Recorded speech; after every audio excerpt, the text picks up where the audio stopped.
کہ آپ نے روکنا تھا، نہیں روک سکے آپ، اور آگے بڑھتے چلے جا رہے ہیں آپ. صرف ایک رینجرز کی دیوار رہ گئی ہے. میرا خیال ہے رینجرز بھی زیادہ دیر تک ریزسٹ نہیں کر سکیں گے، کیونکہ ظاہر ہے اس سائڈ سے ٹھیک ٹھاک لوگ ہیں کے پی کے کوئی شک نہیں ہے، کیونکہ باقی صوبوں سے لوگ نہیں نکلے.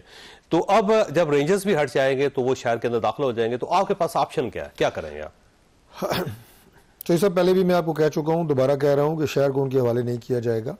اس کے لیے ہمارے پاس جو بھی ارینجمنٹس ہیں وہ گورنمنٹ کے پاس موجود ہیں. فوج کو بلائیں گے؟ کیا کریں گے؟ جو بھی کریں گے. فوج کے علاوہ کیا آپشن ہے؟ جو بھی کریں گے، لیکن امکان ہے کہ فوج بھی آ سکتی؟ فوج پاکستان کی فوج ہے، اور اگر شہریوں کے جان و مال کی تحفظ کے لیے اسے بلایا جائے تو یہ کوئی پہلا واقعہ نہیں ہوگا ایسا. ابھی شوکت صاحب جو بات کر رہے ہیں، میرے بھائی ہیں، وہ دوست ہیں. آپ نے کہا کہ گولیاں، آپ کہتے ہیں جی گولیاں چلیں اور حکومت نے چلائیں، تو پھر تو زخمی آپ کے پاس ہونے چاہیے تھے. لیکن آپ کا تو کوئی زخمی ایسا نہیں ہے جسے گولی لگی ہو. اور آپ کے پروگرام میں شروع میں بھی میں نے یہی بتایا کہ ہماری طرف سے اس طرح کا کوئی یوز آف فورس نہیں ہو رہا کہ مظاہرین میں سے جو ہے احتجاج کرنے والوں میں، انتشار پھیلانے والوں میں کسی پہ فائرنگ کی جائے. شیلنگ بڑی ہیوی کی. شیلنگ دیکھیں، بات سنیں میری، میں گولیوں کی بات کر رہا ہوں، ٹھیک ہے. ابھی میں ایک پروگرام میں تھا، ان کے ایک یعنی اتنا بڑا جھوٹ، شعیب شاہی میں نام لے دیتا ہوں. انہوں نے کہا جی گرینیڈ پھینکے گئے ہیں. یار کوئی خوف خدا کرو، مطلب کوئی حد ہوتی ہے جھوٹ بولنے کی. کبھی انہوں جناب وہ خواتین کو اٹھا لیا، فلاں اٹھا لیا، اور انتہا یہاں تک چلی کہ جناب کے گرینیڈ پھینکے گئے ہیں مظاہرین پہ. تو دوسری بات جو تھی، جب آپ نے پوچھا اور میں نے آپ کو بتایا کہ ایک کانسٹیبل شہید ہوا ہے، تو اس میں شوکت یوسفزئی صاحب کی آپ جواب سنیں کہ انہیں راستے میں کیوں کھڑا کیا گیا تھا. یعنی کھڑا کریں گے تو ہم ماریں گے گولیاں. یہ ہے پرامن احتجاج. ان کا پرامن احتجاج کی شکل یہ ہے. جواز یہ ہے کہ کھڑا کیوں کیا تھا؟ بھائی کھڑا اس لیے کیا تھا کہ اگر آپ پولیس والوں کو نہیں چھوڑ رہے تو یہاں اسلام آباد میں آپ چھوڑیں گے؟ آپ کے مظاہرین یہاں اسلام آباد میں لوگوں کی پراپرٹیز ہیں، لوگ یہاں پہ رہتے ہیں، یہ ایک پاکستان کا دارالخلافہ ہے، اس کا ایک چہرہ ہے. اس طرح کے لوگوں کے حوالے کر دیں کہ جو آپ پولیس والوں کو گولیاں مار رہے ہیں، ڈنڈے مار رہے ہیں. عجیب و غریب منطق ہے. اور پھر یہ جو ان کے وہ ہیں مطالبے، جو مطالبے یہ کر رہے ہیں نا، اس کوئی مطالبہ بھی احتجاج کی شکل میں پورا ہوتا نظر نہیں آتا. مثلا 26ویں ترمیم مجھے بتائیں کہ وہ کیا جو لوگ مظاہرے کی شکل میں جو گرفتار ہوئے وہ واپس نہیں ہوں گے. میں کہ گرفتار کو تو چلیں گورنمنٹ چھوڑ دے، اور فارم 47 جو ہے نا اس کی گورنمنٹ بھی نہیں جائے گی. لیکن آپ کہہ رہے ہیں جی 26ویں ترمیم، آپ کہہ رہے ہیں عمران خان کی رہائی، آپ کہہ رہے ہیں جناب کہ ہم وہ ان کو لے کے ہی واپس جائیں گے. یہ ساری باتیں ایسی ہیں کہ جن کا اپنا اپنا ایک طریقہ کار ہے، اور سنجیدہ سیاست کرنے والے لوگوں کو پتہ ہے کہ ڈرا دھمکا کے اور بندوق کے زور کے اوپر، جو میں نے کہا کہ اسٹیٹ کو اپنا یرغمال بنا سکتے ہیں. سر یہ فرمائیے، کیا کتنے پرسنٹ آپشن ہے کہ آپ ان کو الاؤ کر دیں کہ وہ اسلام آباد کے اندر آئیں اور ایک جگہ مختص کر دیں کہ آپ یہاں پہ بیٹھیں اور یہاں پہ بیٹھ کے آپ احتجاج کرتے رہیں، لیکن آپ اس سے آگے نہیں آئیں گے؟ اور کیا گارنٹی ہے کہ وہ پہلے دن سے ہم نے یہ بات کہی ہے کہ اگر وہ اس بات کو یقینی بنائیں کہ وہ ایک جگہ کے اوپر بیٹھ کے اپنا پروٹیسٹ کرنا چاہتے ہیں، دھرنا دینا چاہتے ہیں، تو شوق سے دیں. یہاں تک تو ان کا ایک آئینی حق کرتے ہیں، لیکن کسی بھی ایسی جگہ پہ نہیں جو سینسٹیو ہو، جو ہماری ڈپلومیٹک کور کے نزدیک ہو. اور ڈی چوک ظاہر ہے وہ گیٹ وے ہے ڈپلومیٹک ہماری جو سیکٹر ہے اس کا. اور کوئی بھی ایسا پوائنٹ نہیں کہ جس سے شہریوں کی جو موومنٹ ہے. اب اسلام آباد میں ہماری جو مین روڈ ہے، جناح ایوینیو ہے، اب یہ ہماری شہر کی مین آرٹری ہے. اب اس کے اوپر بیٹھ جائیں، اس پہ کراسنگز ہے اس کے اوپر بیٹھ جائیں، تو لوگ تو موو ہی نہیں کر سکتے، اسلام آباد میں چل ہی نہیں سکتے.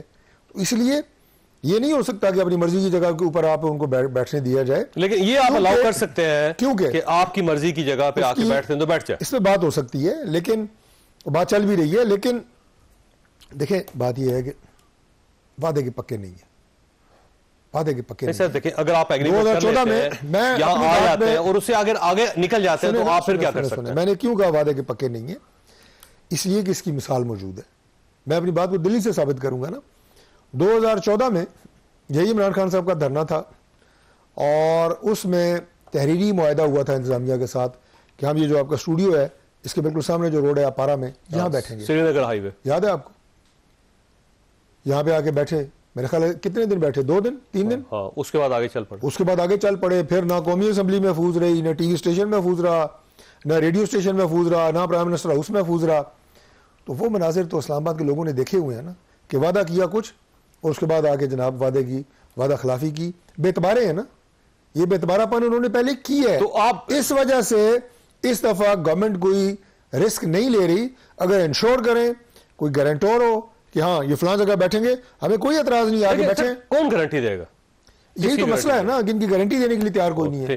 شوکت صاحب آپ کی طرف آنے, یہ سر فرمائیے گا کہ آپ کرنا کیا چاہتے ہیں؟ فرض کریں کہ آپ اسلام آباد آ گئے اور اس کے بعد آپ ڈی چوک بھی پہنچ گئے, تو اب آپ اس کے بعد کرنا کیا چاہتے ہیں سر؟ کب تک بیٹھیں گے یہاں پہ؟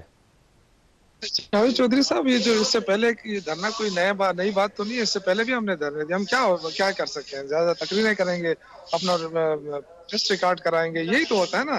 ایک سیاسی لوگ تو یہی کر سکتے ہیں, سیاسی سٹرگل کر سکتے ہیں نا. ہم سیاسی سٹرگل کر رہے ہیں, لیکن یہ ذاتی انتقام لے رہے ہیں. یہ جو نون لیگی ہے نا, یہ ذاتی انتقام لے رہے ہیں عمران خان سے, ان کی پارٹی سے, ان کے فیملی سے. یہ بہت غلط بات ہے, یہ نہیں ہونا چاہیے. سیاسی اپروچ ہونی چاہیے.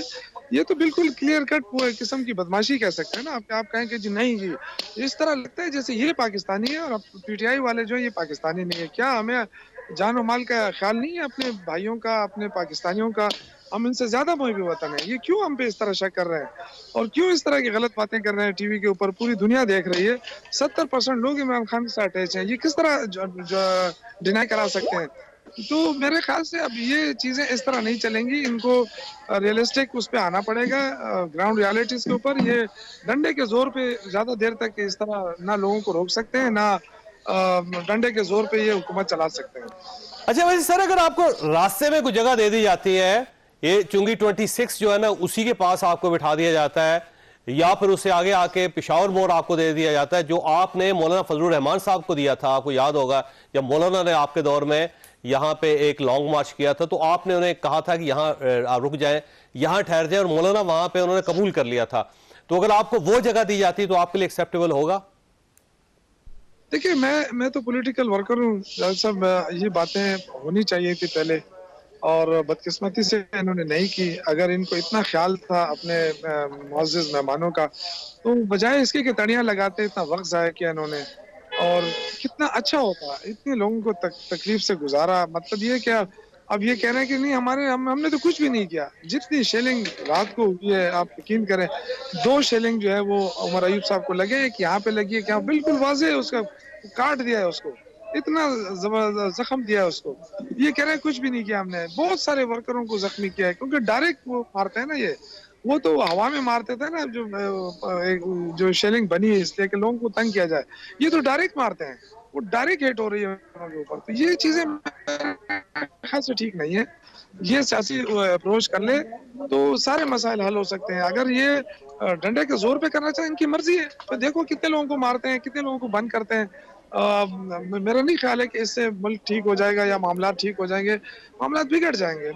میری تو یہی دیکھیں, ہم سارے محب وطن پاکستانی ہیں.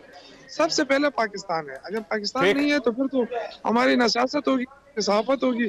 اس پہ غور کیا جائے, ٹھنڈے دماغ سے سیاسی لوگوں کو آگے لانا چاہیے.